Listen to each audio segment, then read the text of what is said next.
Hello दोस्तों, नमस्ते, प्रणाम सभी को। जय श्री राम। मैं हूँ सीमा मौर्य। मेरा चैनल है सीमा रंगत। आप सभी को सीमा रंगत चैनल में स्वागत है। और आप लोग कैसे हैं? उम्मीद करती हूँ आप लोग स्वस्थ होंगे, मस्त होंगे, अपने अपने कामों में व्यस्त होंगे। और आप सबके बीच में एक बेटी सुहाग गीत लेके आई हूँ। दोस्तों, कैसा लगा कमेंट करके जरूर बताइएगा। और जितने भी नए लोग हैं, हमारे भाई बहन, आप लोग शेयर, सब्सक्राइब, लाइक जरूर करें। और वीडियो आप लोग देखें तो फुल वॉच करके देखिए। वीडियो बिल्कुल भी आप लोग स्किप ना कीजिए। और आप लोग को धन्यवाद।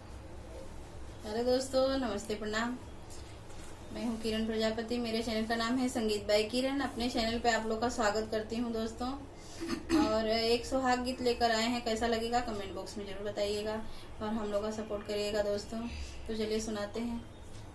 अरे बाबा के बागीचवा से आवई रे खटिकवा, आवई रे खटिकवा के होले हईने बुला हमार बाढ़ई रानी का सोहाग। अरे बीतरा से निकली निमाई हो कामना दे, माई हो कामनी दे, हमाले बईने बुला तोहार बाड़ई रानी का सोहाग। अरे हमारे अदराई तीन, हमारे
हमारा सुहाग गीत आप लोग को कैसा लगा कमेंट करके जरूर बताइएगा। मिलते हैं अगले वीडियो में, तब तक आपसे बाय। By by.